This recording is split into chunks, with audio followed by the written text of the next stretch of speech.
सुप्रभात विद्यार्थियों। मैं अपना ये कार्य ईश्वर से यह प्रार्थना करते हुए आरंभ करने जा रही हूँ कि आप सभी जहाँ भी होंगे सुरक्षित व स्वस्थ होंगे। जैसा कि हम सभी जानते हैं कि पूरा विश्व कोविड-19 महामारी के प्रकोप से गुजर रहा है। इस विकट परिस्थिति में सबके सम्मुख अनेक समस्याएं उपस्थित हुई हैं। हमारा विद्यार्थी वर्ग भी इन समस्याओं से अछूता नहीं है।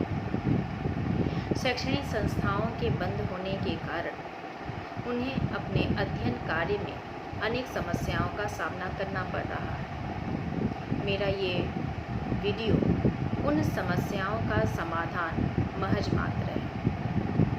मैं इस वीडियो के माध्यम से कक्षा 8 की हिंदी पुस्तक साहित्य मेला में संकलित विभिन्न पाठों का अध्ययन बारी बारी से कराती रहूँगी और यह उम्मीद रखूँगी कि मेरा यह कार्य मेरे अपने विद्यार्थियों की समस्याओं का समाधान अवश्य समाधान प्रस्तुत करवा सके। आज मैं जिस पाठ का आरंभ करने जा रही हूँ उस पाठ का नाम है सुभान खां। सुभान खां रामवृक्ष बेनीपुरी द्वारा रचित एक रेखा चित्र है। इस रेखा चित्र के माध्यम से लेखक ने सांप्रदायिक सौहार्द व मानवीय मूल्यों की स्थापना की है। रेखा चित्र के आरंभ करने से पूर्व हम एक नज़र लेखक के जीवन पर डाल लेते हैं। हिंदी साहित्य के बहुमुखी प्रतिभा संपन्न साहित्यकार रामवृक्ष बेनीपुरी का जन्म 23 दिसंबर सन 1899 ईस्वी में इनके पैतृक गांव मुजफ्फरपुर जिले के बेनीपुर नामक स्थान में हुआ था। यही वजह है कि इन्होंने अपना उपनाम बेनीपुरी रखा था। रामवृक्ष बेनीपुरी एक क्रांतिकारी साहित्यकार होने के साथ साथ स्वतंत्रता सेनानी भी थे। स्वतंत्रता संग्राम के दौरान उन्हें कई बार जेल भी जाना पड़ा था तथा उन्होंने स्वतंत्रता संग्राम के दौरान अपनी एक महत्वपूर्ण भूमिका भी अदा की थी। यही वजह है कि उनके साहित्य में हमें देशभक्ति की भावना, राष्ट्रीय एकता व राष्ट्रीय समस्याएं दिखाई देती हैं। रामवृक्ष बेनीपुरी की अधिकतर रचनाएं कारावास काल में ही लिखी गई थी। इनकी कुछ सुप्रसिद्ध रचनाएं रहीं माटी की मूर्तें, पतितों के देश में, आम्रपाली, नेत्रदान, गेहूं और गुलाबान। बहुमुखी प्रतिभा संपन्न रामवृक्ष बेनीपुरी का निधन 7 सितंबर सन 1968 ईस्वी में हो गया था। अब हम सुभान खां पाठ का संक्षिप्त अध्ययन सुभान खां के चरित्र के माध्यम से ही करेंगे। प्रस्तुत पाठ में श्री रामवृक्ष बेनीपुरी ने सुभान खां नामक एक ऐसे मुसलमान का चित्र उकेरा है जो खुदा का नेक बंदा है। उनके चरित्र के माध्यम से लेखक ने हिंदू मुस्लिम एकता, सांप्रदायिक सौहार्द, धर्मनिष्ठा, कर्तव्यपरायणता, सदाचार, सद्भाव आदि जैसी मानवीय मूल्यों की स्थापना भी की।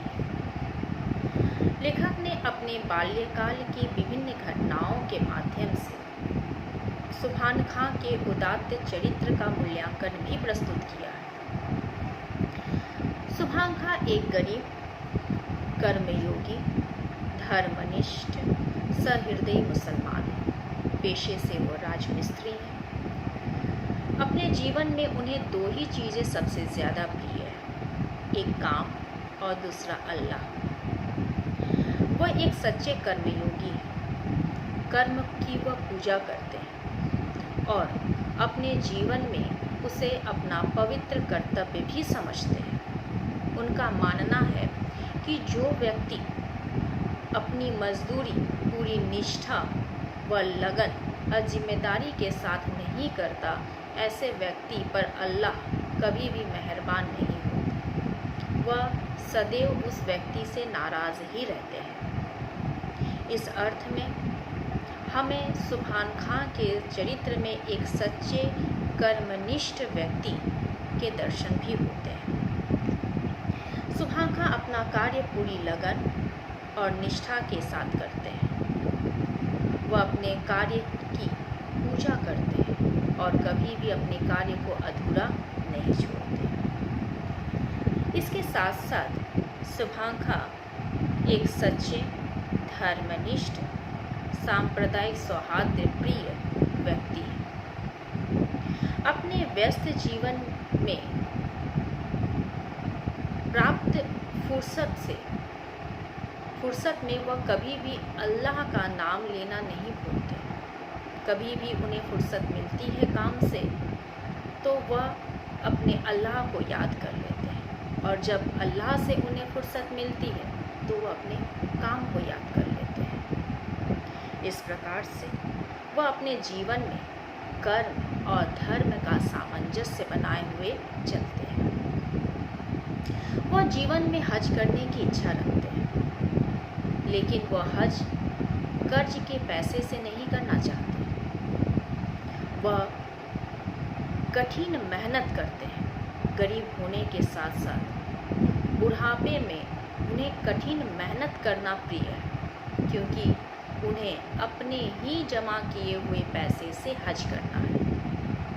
इस अर्थ में हमें सुभान खां के चरित्र में एक सच्चे कर्मनिष्ठ मुसलमान के दर्शन होते हैं, जिसे अपने कर्म के प्रति पूर्ण निष्ठा है और अपने धर्म के प्रति भी पूर्ण निष्ठा है।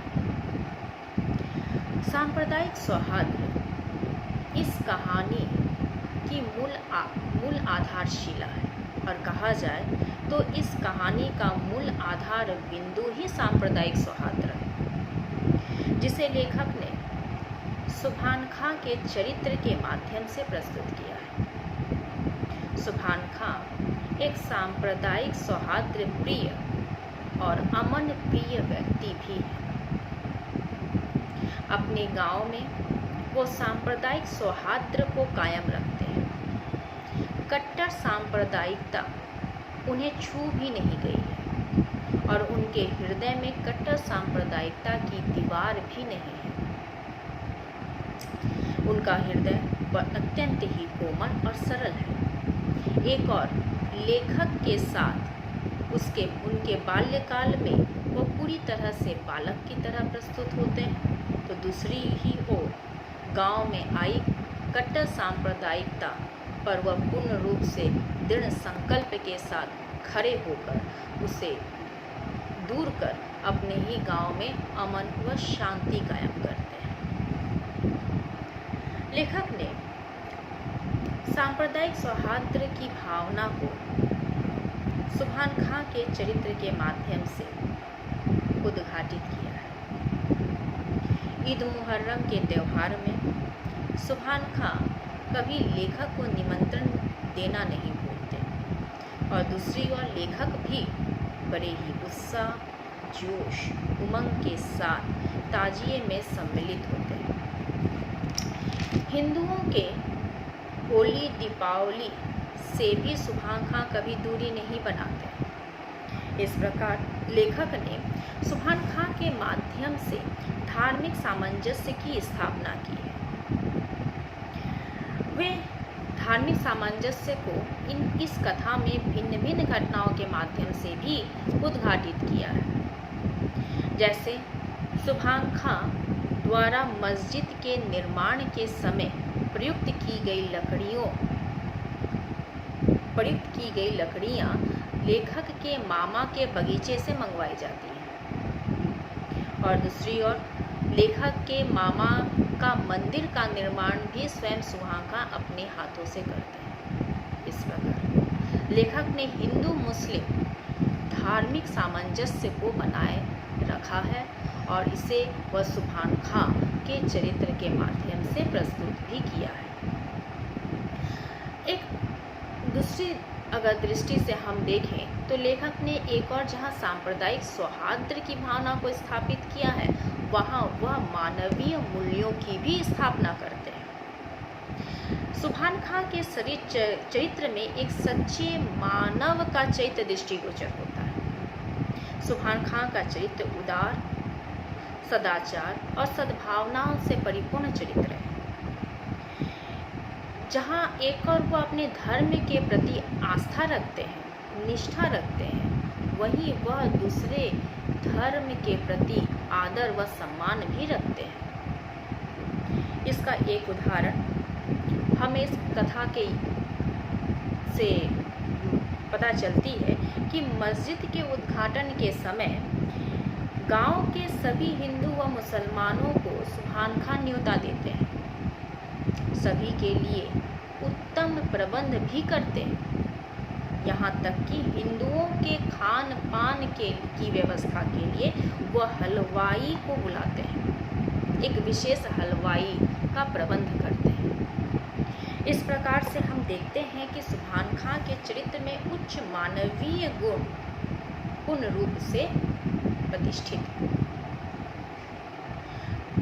इस प्रकार इस रेखा चित्र के माध्यम से लेखक ने जहाँ सांप्रदायिक सौहार्द की भावना को बनाए रखने पर विशेष बल दिया है, और क्यों दिया है, इसकी एक वजह यह भी रही है कि लेखक स्वयं भी स्वतंत्रता सेनानी रहे हैं। स्वतंत्रता संग्राम के दौरान हिंदू मुस्लिम दंगे को वह देख चुके हैं, जिसमें उन्होंने राष्ट्र का विध्वंस भी देखा है। राष्ट्र में आई हिंदू मुस्लिम एकता के फुट को भी उन्होंने देखा है। उस नुकसान को उन्होंने देखा है, स्वयं भोगा है, स्वयं अनुभव भी किया है। यही वजह है कि इस रेखा चित्र का मूल आधार बिंदु ही सांप्रदायिक सौहार्द है। लेखक जानते हैं कि कट्टर सांप्रदायिकता देश के लिए अभिशाप है। इससे देश का हित कतई नहीं हो सकता। अगर हो सकता है तो केवल नुकसान ही हो सकता है। इसीलिए लेखक ने एक ऐसे चरित्र का निर्माण किया है जो सांप्रदायिक सौहार्द को बनाए रखने के साथ साथ मानवीय मूल्यों का भी प्रतिष्ठापक है, जिसमें उच्च मानवीय मूल्यों के भी गुण हमें दृष्टिगोचर होते हैं। कहने का अर्थ यही है, तात्पर्य यही है कि लेखक ने धर्म से बढ़कर मानवता को सर्वोच्च स्थान प्रदान किया है। लेखक की नज़र में मानव धर्म ही सर्वोच्च धर्म है और मानवता ही सर्वोच्च कर्तव्य है। तो मैं इस उम्मीद के साथ यह पाठ का अंत करती हूँ कि आप लोगों को यह पाठ समझ में आई होगी, जिसमें मैंने पाठ के मूल बिंदुओं पर दृष्टि डालते हुए मैंने सुभान खां के चरित्र का भी विशेषताओं को भी उभारने का प्रयास किया है और आपके सम्मुख रखने का प्रयास किया है। जाते जाते मैं एक कार्य आप लोगों को देते हुए जाती हूँ कि आप लोग को आज जो मैंने सुभान खां पाठ पर जो ज्ञान दिया, जो शिक्षा दी, इस आधार पर आप सुभान खां के चरित्र का मूल्यांकन अपने शब्दों में करके रखेंगे। और उम्मीद करती हूँ कि यह वीडियो आप लोगों के लिए लाभप्रद हो, और मेरी यही उम्मीद है कि इस वीडियो से आप घर बैठे ही पूरा लाभ उठाएं। और अगले वीडियो में मैं सुभान खां पाठ के प्रश्नोत्तर और शब्दार्थ पर और उस पर आधारित व्याकरण पर चर्चा करूँगी। तब तक के लिए नमस्कार।